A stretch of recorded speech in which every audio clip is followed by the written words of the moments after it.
Kalimera, good morning. Public discussion in Greece during recent years has focused on the social consequences of the economic adjustment program and on the probability of a Greek exit from the Eurozone. Besides the dramatic social impact of this program, governmental policies for the return of economic growth as well as for their future consequences have not been examined adequately in the public discussions. It would be wrong to consider that the current Greek government and its supporters do not refer to the necessity of a new growth model. Not only the main features of this model are fairly clear nowadays, but moreover, it is being gradually implemented through a set of structural policies and legislations. These policies and legislations shape a reality that the left government will face when coming to power. Thus, I propose you to take a look at these policies based on a recent article published in French journal Revue Recherche Internationale, which is available on Rosa Luxemburg's site. The presentation of these policies may be a good starting point for this morning discussions in order to define policies for a benign and sustainable form of economic development. First, we will mention very briefly some of the chief priorities of the new growth model which is currently being implemented in the frame of the Troika adjustment program. Then we will proceed with a critical review of these policies.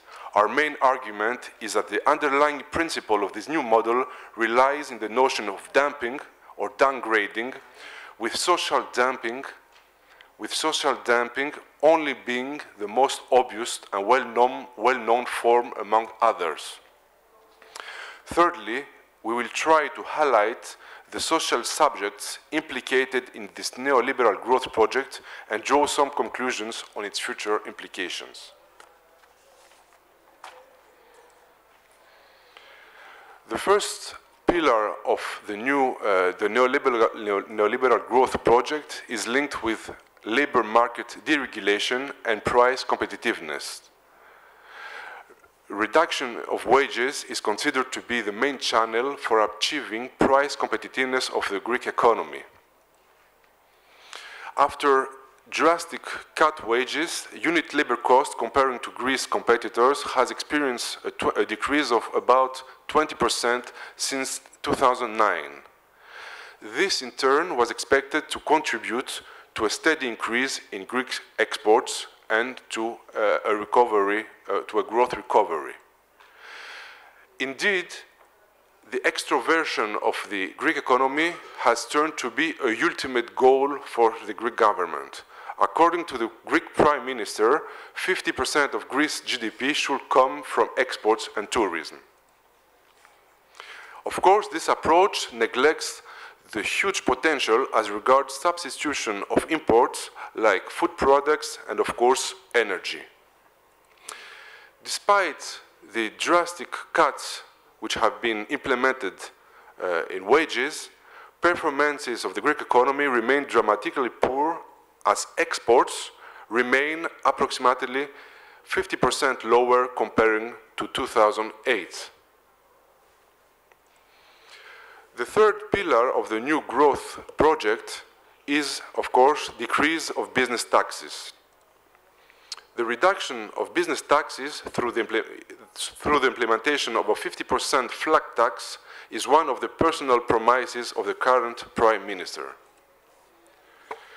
Reduction of taxes aim theoretically to enhance the attractiveness of the Greek territory for multinationals.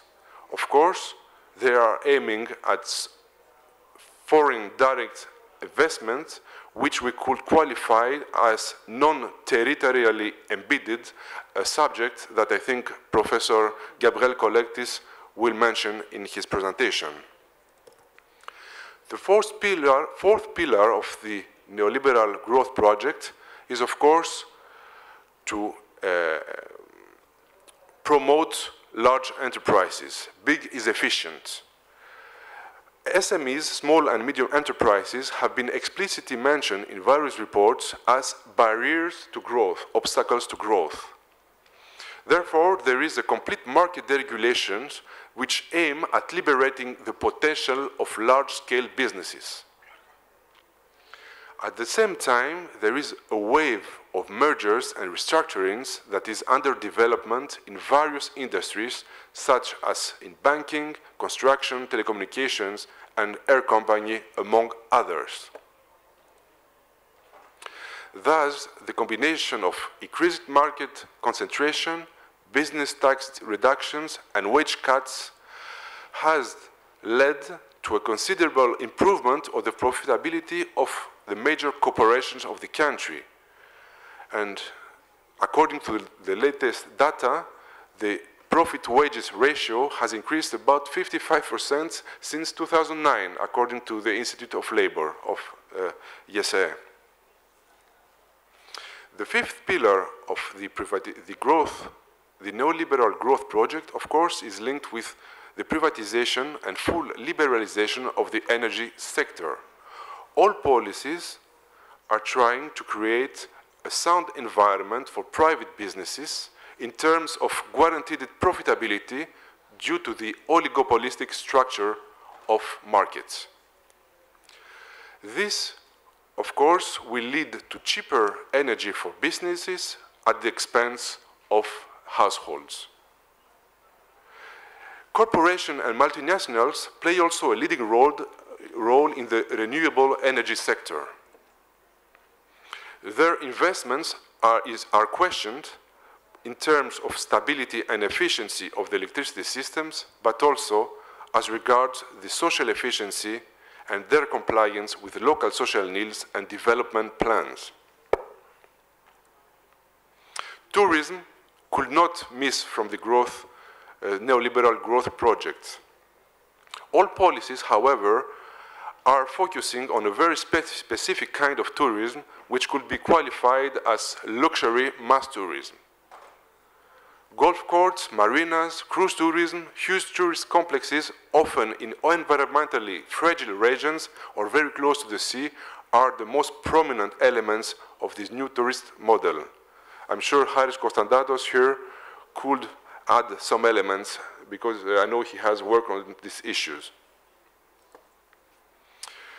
These investments are both socially and environmentally opposed to more sustainable forms of activity, such as ecotourism, which present numerous advantages in environmental, social, and territorial terms.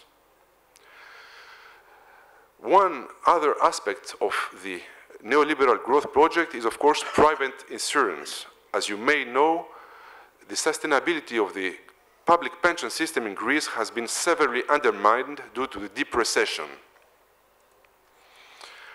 There is now a loss of confidence in the public systems, and various reports, and even the National Bank of Greece itself, perceive and insist on the significant business opportunity for private insurance. In the construction industry, the future of the construction industry after the construction bubble which occurred during the decade 2000, is the future of this industry is directly linked to the tourist industry. What is promised is that there is a very important market of secondary residences for foreigners. Of course, this is an expansionist project in nature. We are talking about more and more residences and buildings. This approach, of course, ignores the huge potentialities of an environmentally sustainable construction industry which will focus on energy efficiency of buildings and innovative eco-constructions. We could mention other elements of this new growth model, like special economic zones, investments, extremely controversial investments in mining and oil, and of course the mega privatization program. After this short, brief presentation of the main elements of the new neoliberal growth model, it is clear that this model is based on a logic of dumping, of degradation of the Greek economy, not only social dumping, but also fiscal dumping, environmental dumping, territorial dumping, and what we believe also intergenerational dumping. Social dumping, of course, is one of the main tools for future growth. Social dumping takes place through the huge decrease in nominal wages, the institutional capacity of employers to stop wage progression, and of course, the new economic governance of the European Union, which has now the competency to interfere at the national level in labor markets in order to avoid what they call macroeconomic imbalances. The second aspect of dumping is fiscal dumping. This is linked, of course, with tax and insurance contribution of employers, which are reduced. At the same time, the IMF itself states that the rich and the self-employed are simply not paying their fair share in Greece. The third form of dumping is environmental dumping, which takes place through three channels. The first one is non-optimal choices concerning the location, the technological and economic efficiency of green businesses. This happens in the energy sector, but also in waste management. The second channel of environmental dumping is linked with extremely controversial mining and oil extraction projects. And the third one is linked with new regulations which allow increasingly larger buildings and resource-intensive projects increasingly closer to the sea in woods and other fragile environmental regions. There is also a territorial dumping taking place. Territorial dumping first takes place through the increasing spatial polarization of activities, like in the tourism industry. We are talking about big, all-inclusive investments with poor relation with the local economy. Or in the energy sector, in the renewable energy sector, which is opposed to decentralized small investments which are close to consumers. Territorial dumping takes place also through the drastic downsizing of public transports, like railway, or the decrease of subsidies for public service obligations. I'm referring to maritime connection with the island. Also, territorial dumping takes place through the restructuring of public services like post offices, schools, or public administrations. All this creates an unbalanced, from a spatial point of view, growth model. Last but not least, we could also think and mention aspects of intergenerational dumping, which is linked with a huge decrease of the public investment programs. According to international experience, there has been a deceleration, there has been a GDP per capita gap, for example, in Latin America, comparing to other regions of the world, which has been caused by the deceleration of public investments during past IMF adjustment programs. This means that the absence of infrastructure investments damages the growth and development perspective of future generations.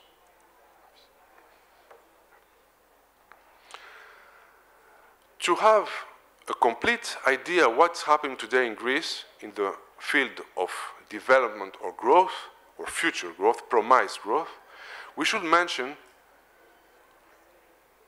answer to the question, who are the main actors of this governmental and Troika program? And we're talking about the repositioning of the major economic and financial consortiums in Greece. There is a continuity. First, in the construction industry, after the collapse of the construction bubble, the construction consortiums are speeding their entrance in the field of energy today. And their criteria, their business criteria, to our opinion, definitively not serve the general interest. Secondly, the new model seeks to consolidate the implication of multinationals in other strategic infrastructures such as water, ports, refineries, railway, and real estate projects. Thirdly, the partial or total withdrawal of the public sector from services such as education, health, social protection, and mass media offer exceptional and unexpected business opportunities for private players. Last but not least, we have to mention that the dramatic impact of the crisis on the SMEs, the small and medium enterprises, increases market power of large businesses like in retail trade. I will finish now my presentation. The new growth and economic and social model implemented today in Greece in the context of neoliberal adjustment promises a long-awaited return to growth after 6 years of deep recession. This promise is based on the logic of dumping. Therefore, this policy makes imperative and urgent the revival of the debate on the relationship between growth and development. In Greece, this debate becomes even more urgent for 4 reasons. First, because there is a confusion between the concept of growth and development, both expressed by the word anaptiksi, literally development. Secondly, because there is a political and media strategy in order to promote an image of progressive exit from the crisis in the years 2014 and 2015 on the basis of the improvement of a few and selected indicators like the primary surplus, the current account balance, and eventually the return of a positive GDP growth percentage. Thirdly, in order to inform public opinion about the risk that this new unsustainable and unbalanced growth model comprises. We believe that these 4 growth policies in Greece go against the very concept of economic development. And last, in order to enhance and speed up the process for the elaboration of an alternative detailed proposal for the productive reconstruction of the Greek economy, its ecological conversions, and the satisfaction of the population in terms of health, education, and public services. Thank you.